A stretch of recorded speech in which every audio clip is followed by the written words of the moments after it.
He estado pensando en algunos errores que tenemos a veces los creyentes en relación a la voluntad de Dios. Hemos estudiado anteriormente de esos errores y ahora vamos a pensar en el cuarto y quizá en el quinto error de nosotros los creyentes o de algunos creyentes en relación a la voluntad de Dios. Y el cuarto error que a veces tenemos es pensar que Dios nos va a guiar solamente de forma milagrosa. A veces tenemos esa idea y especialmente si el entorno en el cual estamos viviendo escuchamos mucho acerca de milagros o de milagreros que a veces aparecen y que de alguna manera nos quieren hacer creer que tienen la capacidad de realmente poder hacer milagros. En relación a Dios, Dios puede hacer milagros. No hay absolutamente nada que le impida o que le limite a él para no actuar de forma milagrosa. Pero no siempre es su voluntad obrar de manera milagrosa delante de nuestros ojos. Probablemente en algún momento de la vida nuestra podamos experimentar que por alguna razón Dios en su soberanía, él haya obrado milagrosamente. El hecho de que los milagros no sean normales o frecuentes en nuestro medio, no significa que Dios haya perdido poder o la capacidad de obrar milagrosamente. Dios sigue siendo el Dios de milagros y de maravillas. Entonces, aunque Él puede obrar milagrosamente, porque es Dios, no siempre lo hace. O sea, no es la forma normal, general o común de Dios de obrar milagrosamente. Lo que pasa es que muchas veces algunos quieren que Dios se manifieste a ellos de manera extraordinaria o sobrenatural, si fuese posible como Dios lo hizo, por ejemplo, en el caso de Elías o lo hizo con Elías. Bueno, Elías al parecer también estaba pensando y esperando que Dios iba a aparecerse frente a él de manera milagrosa. Y quiero que vayamos a esta porción de la escritura para corroborar este hecho. Y vamos al primer libro de Reyes, capítulo 19, versículos 11 al 15. Primer libro de Reyes, capítulo 19, versos 11 al 15. Dice así: Él le dijo, sal fuera y ponte en el monte delante de Jehová. Y he aquí que Jehová pasaba y un grande y poderoso viento que rompía los montes y quebraba las peñas delante de Jehová. Pero Jehová no estaba en el viento. Y tras el viento un terremoto, pero Jehová no estaba en el terremoto. Y tras el terremoto un fuego, pero Jehová no estaba en el fuego. Y tras el fuego un silbo apacible y delicado. Y cuando lo oyó Elías, cubrió su rostro con su manto y salió y se puso a la puerta de la cueva. Y he aquí vino a él una voz diciendo, ¿qué haces aquí, Elías?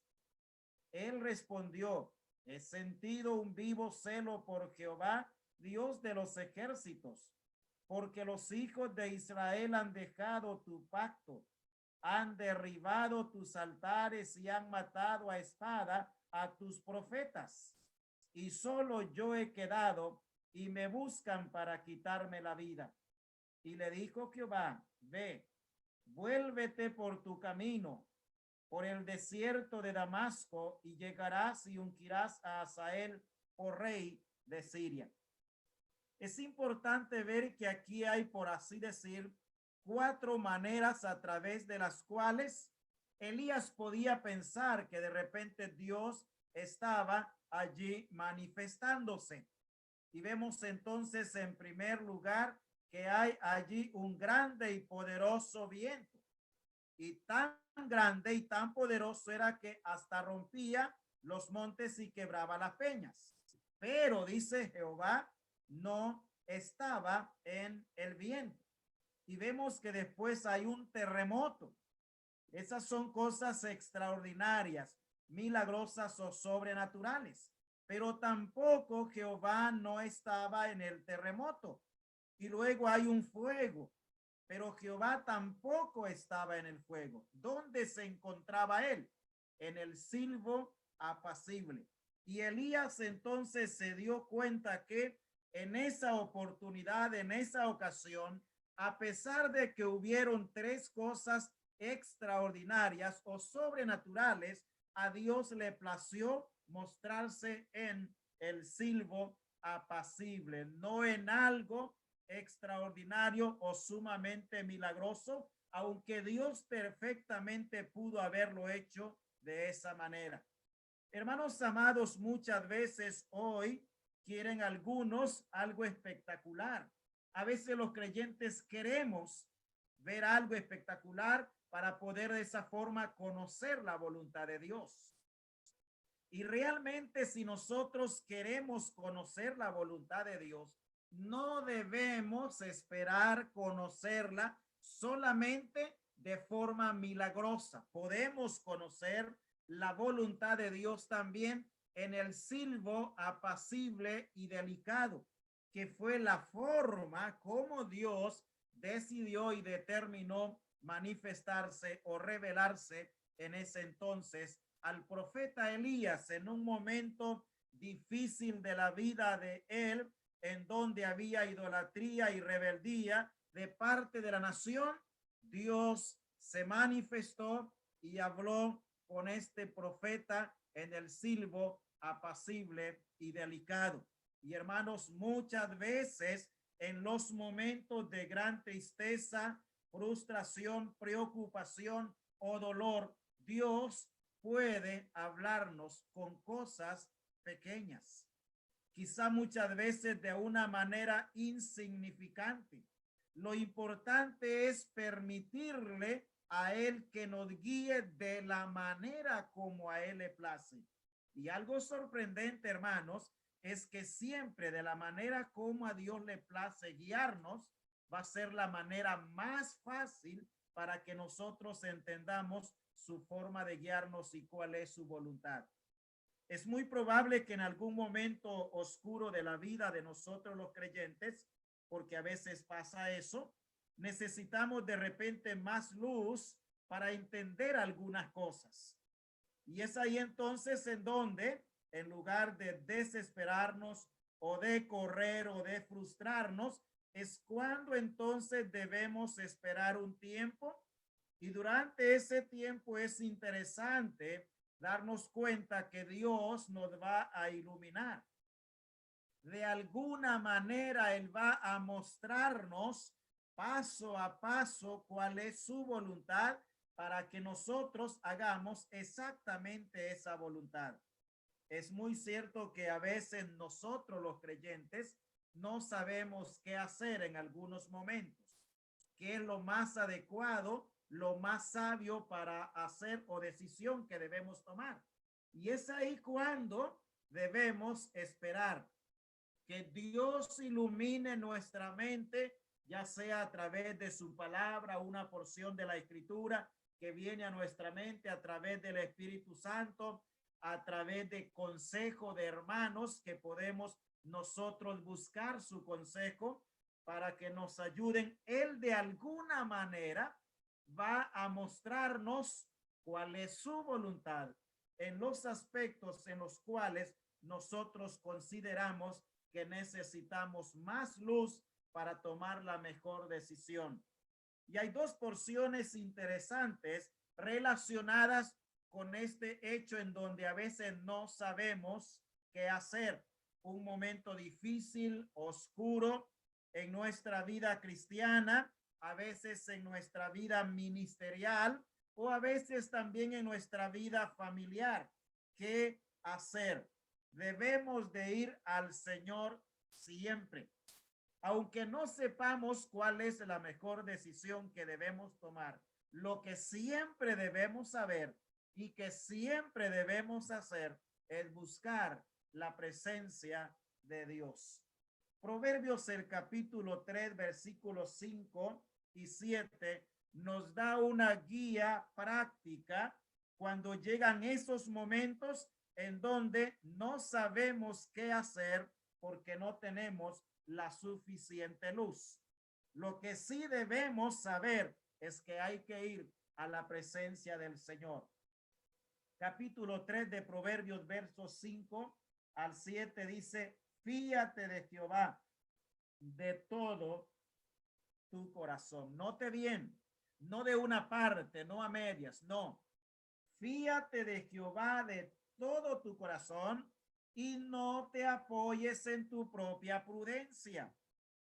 Aquí el proverbista nos muestra y nos anima para tener equilibrio cuando no sabemos qué es lo mejor que debemos de hacer en un momento determinado. Entonces debo fiarme de Jehová de todo corazón y no apoyarme en mi propia opinión. Verso 6. Reconócelo en todos tus caminos y él enderezará tus veredas. No seas sabio en tu propia opinión. Teme a Jehová y apártate del mal. Y el Salmo capítulo 37 tiene también una idea muy similar. Salmo capítulo 37, versículos 3 al 5. Dice así: confía en Jehová y haz el bien, y habitarás en la tierra y te apacentarás de la verdad. Deleítate a sí mismo en Jehová y él te concederá las peticiones de tu corazón. Encomienda a Jehová tu camino y confía en él y él hará. Hermanos amados, qué gran bendición tenemos nosotros como creyentes, aún en esos momentos en donde no estamos seguros de qué es lo que debemos de hacer. Hay que confiar en el Señor, hay que deleitarnos en el Señor y hay que encomendarnos a Él, dice, y confiar en Él. ¿Y cuál va a ser el resultado? Él lo va a hacer, porque esa es la manera en la cual Él obra. Y qué bueno cuando nosotros los creyentes, por la gracia de Dios, aprendemos a vivir esa clase de vida. Que cuando de repente no sé qué es lo mejor que debo hacer, entonces esperar un momento, no de brazos cruzados, no como quien dice, bueno, abandono eso y lo dejo, no, sino que tenemos que esperar y confiar en el Señor y saber que Él va a darnos luz. Y de esa manera entonces nosotros podremos, aún en los momentos de dificultad, aún en aquellas ocasiones en donde no hay la suficiente luz o la suficiente comprensión de una situación, creo que todos pasamos por momentos en donde no sabemos qué es lo mejor. Y es ahí donde necesitamos ir al Señor y esperar, porque Él ha prometido que va a hacerlo. Y hermanos, si somos creyentes, debemos recordar que tenemos la promesa del Señor. Y una de las varias promesas que Él nos ha dado es que nuestra senda, nuestro camino, va a ser como la luz de la aurora. O sea, dicho de otra manera, nuestro camino y nuestra senda será completamente clara, visible, que podremos nosotros entonces darnos cuenta que allí está la salida. Y no la salida que nosotros nos hemos inventado, sino la salida que Dios ha presentado para nosotros los creyentes. Y esa idea la encontramos en el Proverbios capítulo 4 y el versículo 18. Proverbios 4:18 dice, mas la senda de los justos es como la luz de la aurora, que va en aumento hasta que el día es perfecto. Y qué bueno, hermanos, cuando logramos experimentar esa realidad en la vida de nosotros los creyentes. Nuestra senda de aquellos que hemos sido justificados, dice el proverbista, va a ser como la luz de la aurora, que va poco a poco proyectándose, alumbrando nuestra senda. Y de esa manera podemos nosotros entonces en el diario vivir actuar de manera que estemos agradando y haciendo la voluntad del Señor. Hermanos amados, generalmente cuando nosotros pedimos un milagro y decimos, bueno, Dios me tiene que mostrar o hacer un milagro para que yo pueda conocer cuál es su voluntad. Cuando nosotros tenemos eso como una norma para Dios o como una exigencia para Dios, hermanos amados, ese es un indicativo de que no queremos hacer su voluntad. El pedirle a él un milagro para obrar viene a convertirse no más en un pretexto para no hacer lo que sé que debo hacer y lo que es la voluntad de Dios que nosotros hagamos. Y a veces pensamos que Dios siempre tiene que manifestarse de manera milagrosa para con nosotros. Recordemos que pensar que Dios va a guiarnos solamente de forma milagrosa, ese es un error, porque no es esa la única forma como Dios puede guiarnos. Entiendo que hay momentos o circunstancias en la vida en donde a veces necesitamos de alguna forma lograr aquello que nosotros sabemos que es una urgencia y que solamente un milagro puede hacer que obtengamos aquello que nosotros pensamos que necesitamos.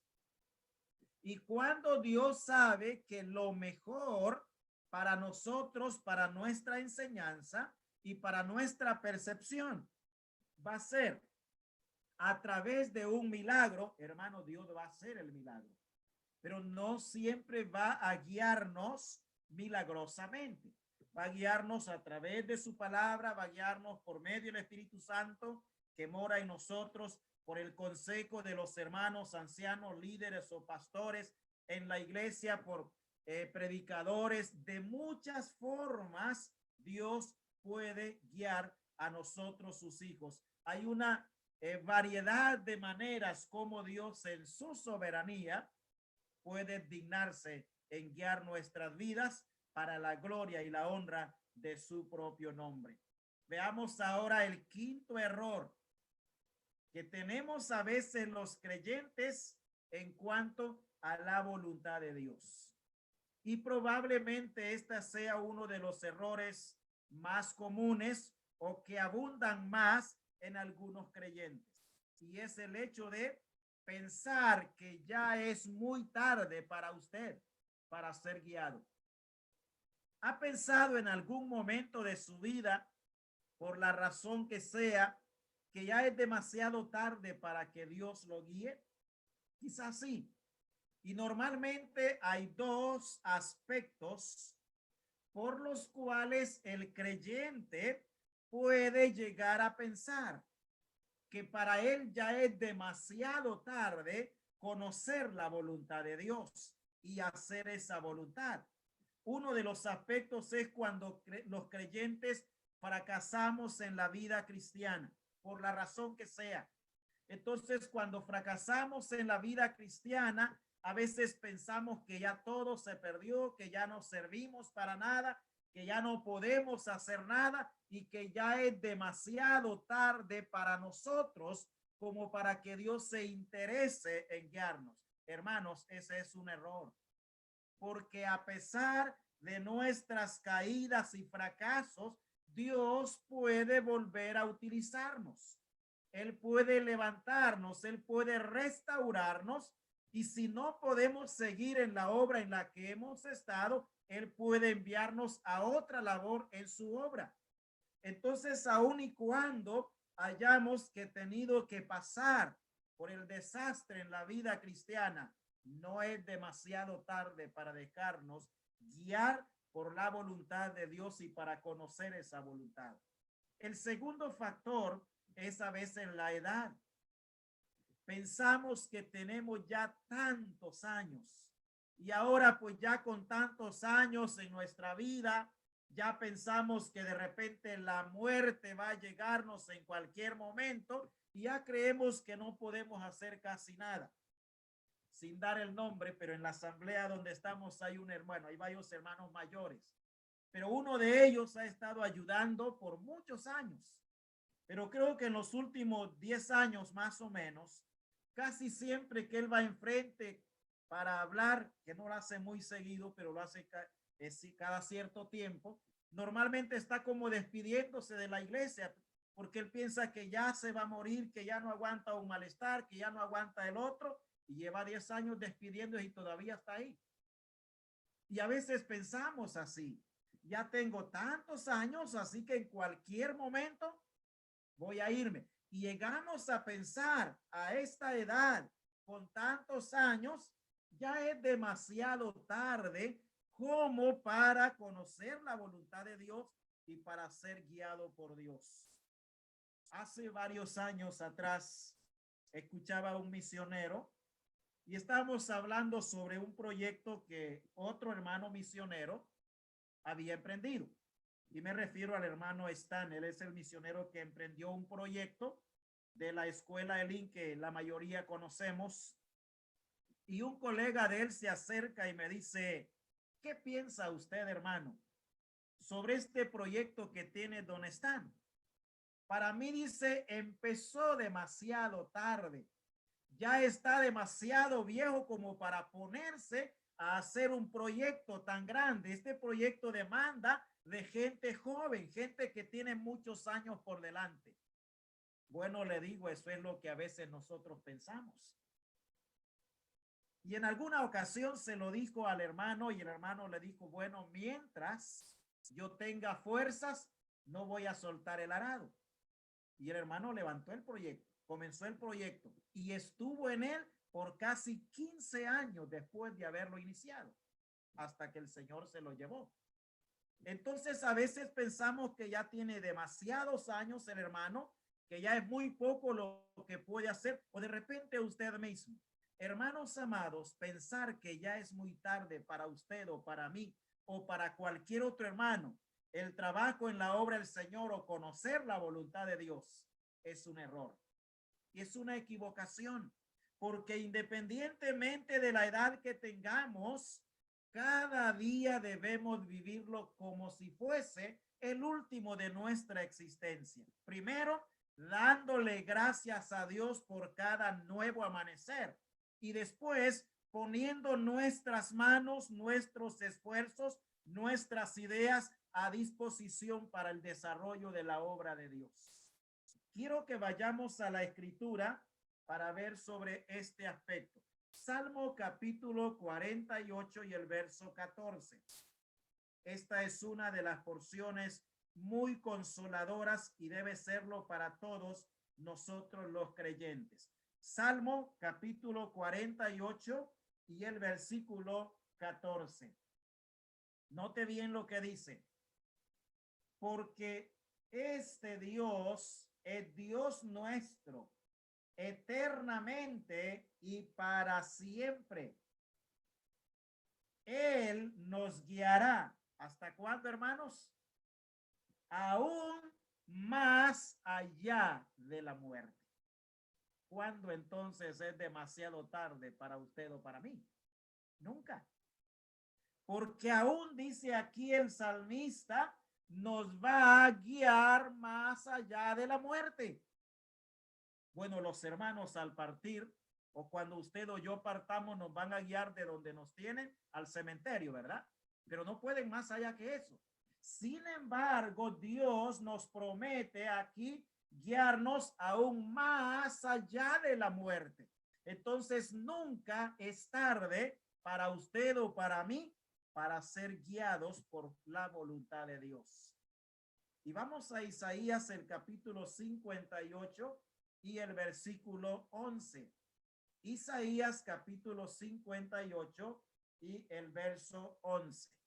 Dice así: Jehová te pastoreará siempre, y en la sequía saciará tu alma, y dará vigor a tus huesos, y serás como huerto de riego, y como manantial de aguas, cuyas aguas nunca faltan.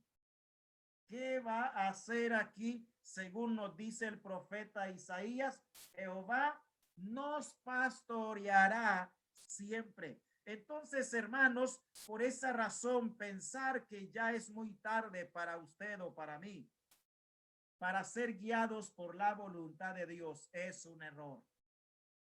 Porque Él ha prometido, como dice el salmista, guiarnos aún más allá de la muerte. Y es importante también entonces aceptar esa verdad para nuestras vidas. Nunca es demasiado tarde, hermanos, para ser guiados. Nunca, independientemente de la edad. Dios tiene siempre para usted y para mí un plan. Siempre lo tiene. Y tiene también para cada etapa de la vida nuestra un plan, un propósito. Y eso es bien interesante, porque la vida nuestra tiene etapas.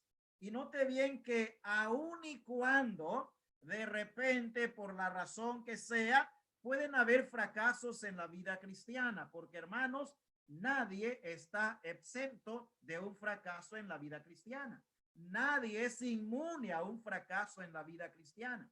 Entonces, independientemente de eso, Dios tiene un plan para usted y para mí, y tiene un plan para cada etapa de nuestra vida. Usted puede verlo, por ejemplo, en la vida de muchos hombres en la historia bíblica. Pero, por ejemplo, en la vida de Moisés. La vida de Moisés puede dividirla en 3 etapas. Moisés vivió 120 años aproximadamente. Y puede dividirlo en etapas de 40 años, cada una de las etapas de la vida de Moisés.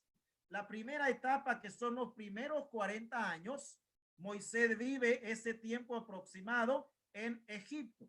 Y ahí tiene que ser preparado, conoció todas las lenguas o toda la ciencia de Egipto, pero luego después, como parte del programa y propósito de Dios para su vida, Moisés tiene que pasar a otra etapa de su vida. Y son los otros 40 años en donde tiene que salir de Egipto y luego ir al desierto y estar allá y apacentar ovejas por muchos años. Y luego viene la tercera y última etapa de la vida de Moisés.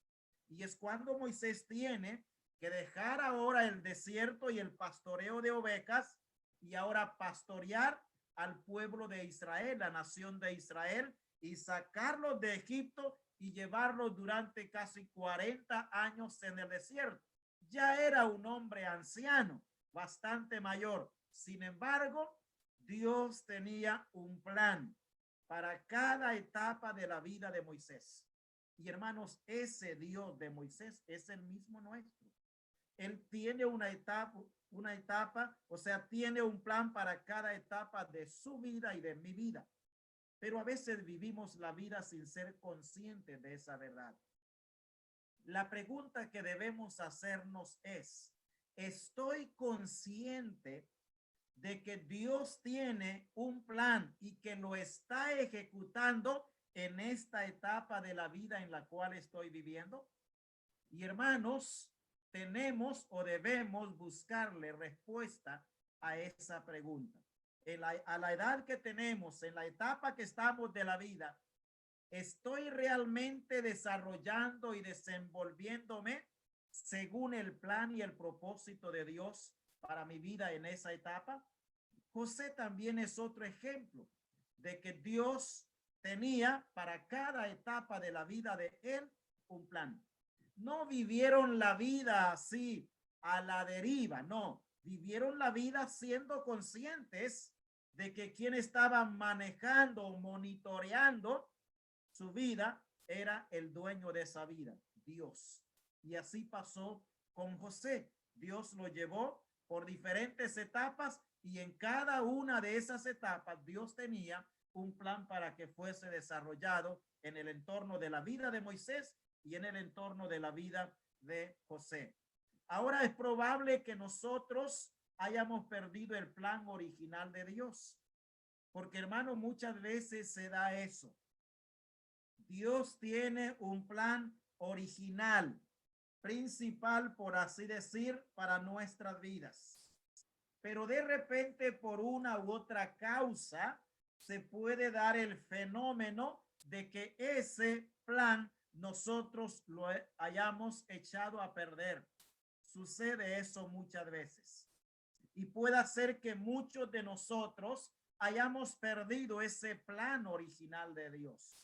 Y al perder ese plan original de Dios, no significa entonces que ya no hay nada para hacer y que ya entonces pues toda nuestra vida se echó al desperdicio.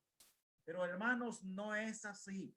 A pesar de que usted o yo hayamos perdido el plan original de Dios para nuestras vidas, no debemos olvidar. Dios puede restituirnos. Dios puede volvernos, reorientarnos y ponernos en el camino que debemos estar según su buena voluntad, porque Dios es especialista en restituir. Mire lo que nos dice el profeta Joel en el capítulo 2 y el versículo 25. Joel capítulo 2, verso 25 dice, y os restituiré los años que comió la oruga, el saltón, el revoltón y la langosta, mi gran ejército que envié contra vosotros. Dios promete allí restituir, reestablecer. Y si hace eso en asuntos de la naturaleza, también con mayor razón lo puede hacer en la vida de cada uno de nosotros los creyentes. Hermano amado, yo no sé si usted cree que ha perdido algunos años de su vida. Probablemente sí, porque no ha vivido siendo consciente de lo valioso que ha sido su vida y el tiempo que Dios le ha dado para él. Y probablemente hayamos vivido una vida un tanto descuidada, sin compromiso, sin sentido, sin mucha utilidad en la obra de Dios. Si usted ha pensado o cree que ha perdido algunos años de su vida, yo quiero animarle a que le permita a Dios que le dé un nuevo comienzo. Y podemos, a pesar de cualquier fracaso o caída o desviación o de la edad o de la enfermedad, podemos entonces tener un nuevo comienzo. Yo quiero animarle a ver una historia muy conocida, que es la historia de la familia de Adán. ¿Qué sucede? Todos sabemos que Adán y Eva fracasan y que Dios los saca del huerto del Edén y que tienen que estar fuera de ese lugar en el cual Dios los había puesto. Ahora, ¿qué sucede con el correr del tiempo? Una vez que ellos han salido del huerto del Edén y ahí empezaron a procrear familia fuera del huerto del Edén. Llama mucho mi atención lo que dice Génesis. Vayamos allí, por favor. Génesis capítulo 4, verso 25 y 26. Génesis capítulo 4, verso 25 y 26. Dice así: y conoció de nuevo Adán a su mujer, la cual dio a luz un hijo y llamó su nombre Set. Porque Dios, dijo ella, me ha sustituido otro hijo en lugar de Abel, a quien mató Caín. Y a Set también le nació un hijo y llamó su nombre Enos.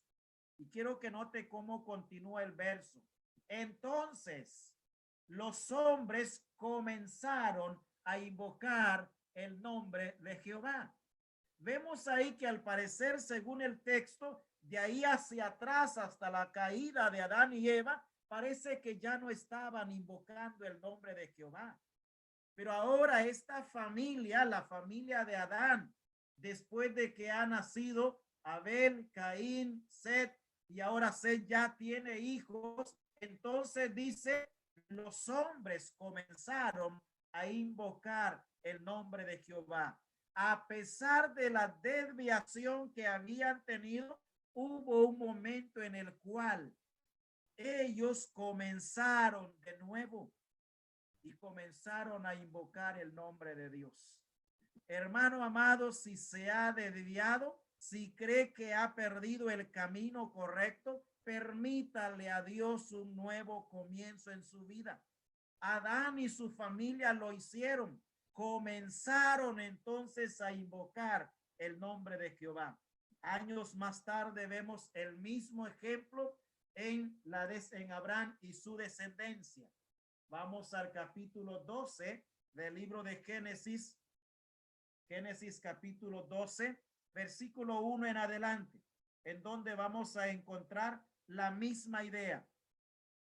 Pero Jehová había dicho a Abraham, vete de tu tierra y de tu parentela y de la casa de tu padre a la tierra que te mostraré, y haré de ti una nación grande y te bendeciré y engrandeceré tu nombre y serás bendición.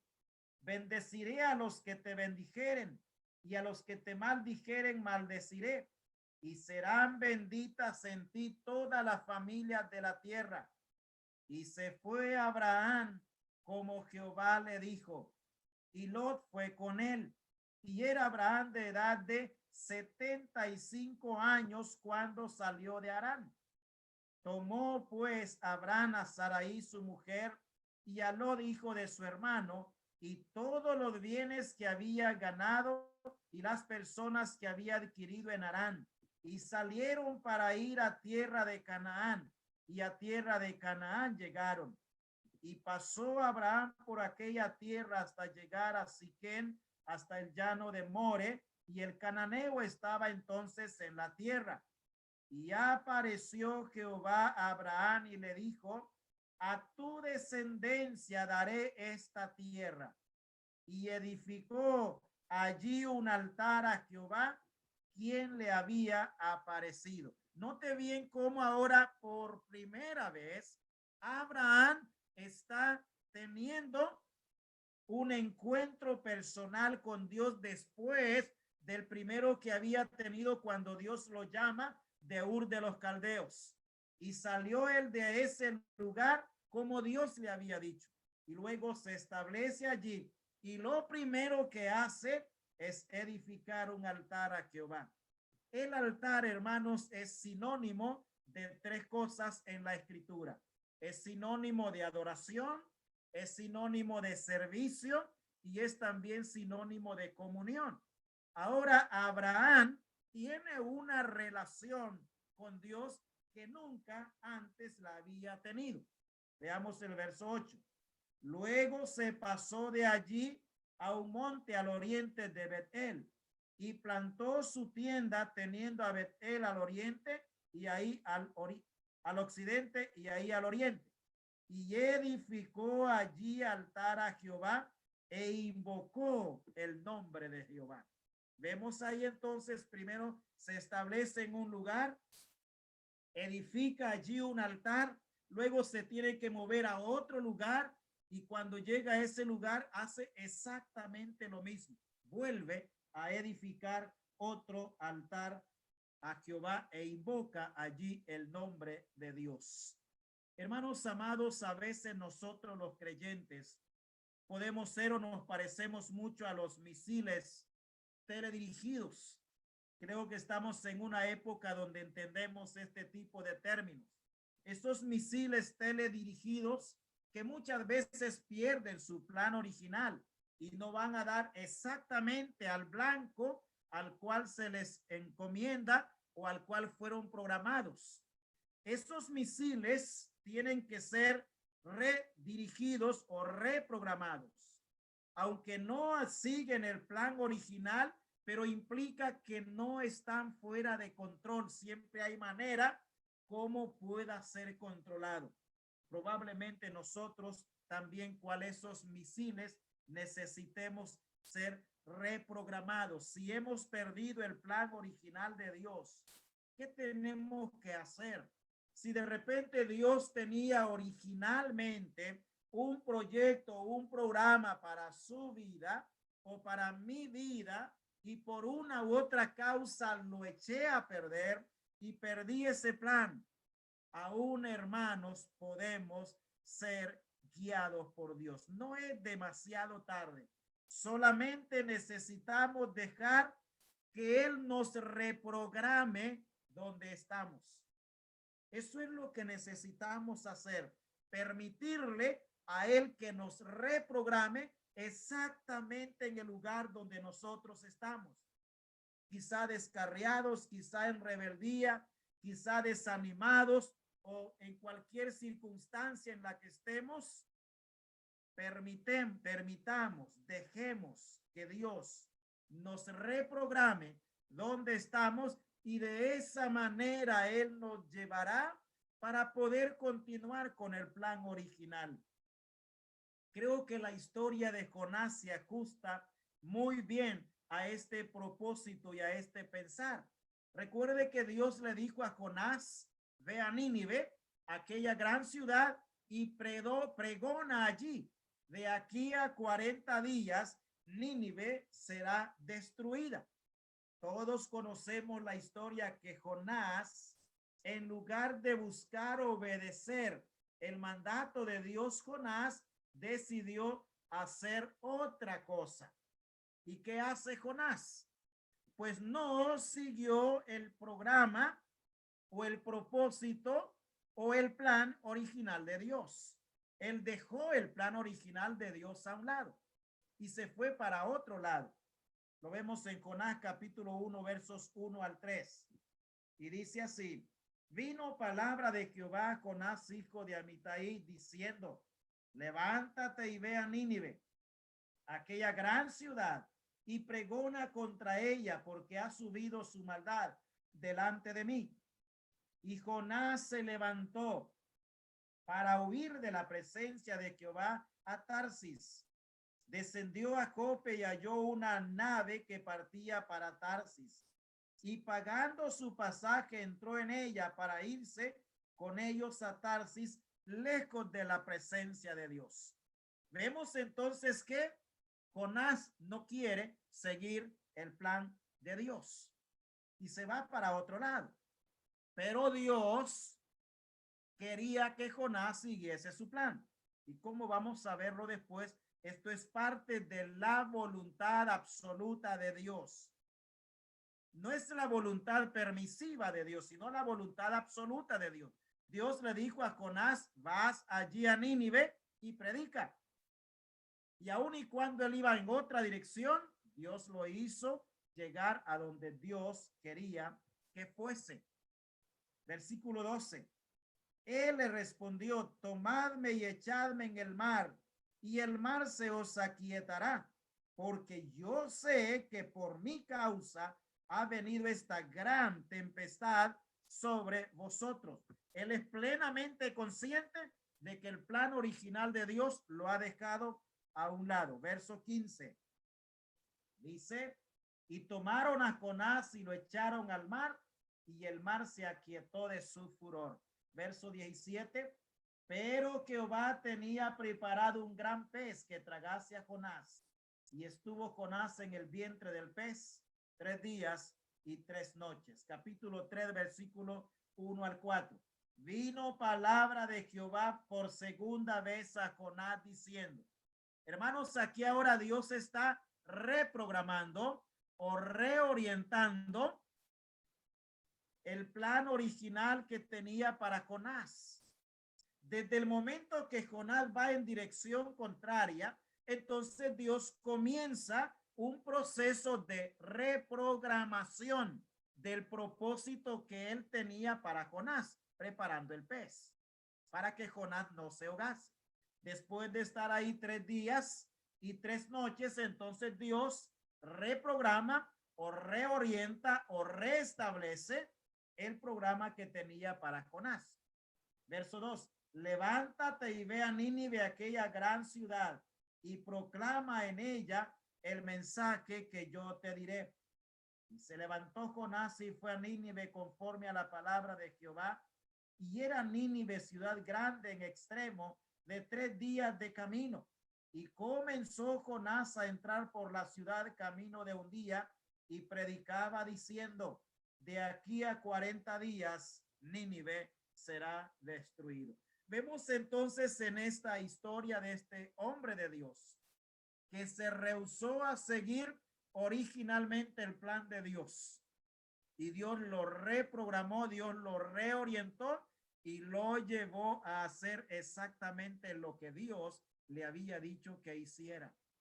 Jonás debió haber llegado en un barco a Nínive, pero como no siguió el plan original de Dios, al final tuvo que llegar en un pez después de una experiencia nada agradable por 3 días y 3 noches. Hermanos, nunca debemos rebelarnos contra Dios, nunca. Él siempre tendrá la razón y él siempre tendrá lo mejor para usted y para mí. Tampoco nunca debemos pensar que es demasiado tarde para dejarnos guiar por él. Si hemos perdido por alguna razón el plan original de Dios para nuestras vidas, entonces hay solución. Preguntémosle a Dios personalmente, ¿qué quiere él que usted haga ahora? Allí donde está, a la edad que tiene, con todo lo que haya podido suceder en la vida. Pregúntele a Dios qué es lo que él quiere que usted haga o que yo haga. Y hagamos, hermano y hermana, exactamente eso. No pensemos que es demasiado tarde para nosotros para ser guiados por Dios. Recuerde, él ha prometido guiarnos aún más allá de la muerte. Bien, nuestro tiempo ha terminado. Si el Señor lo permite, después veremos el sexto error de nosotros los creyentes en cuanto a la voluntad de Dios, y es el hecho de pensar que la voluntad de Dios es un misterio, algo que no lo podemos entender porque a veces creemos que es así, pero realmente es un error pensar que la voluntad de Dios es un misterio. Muchas gracias, hermanos, y que el Señor pueda bendecirnos con su preciosa palabra.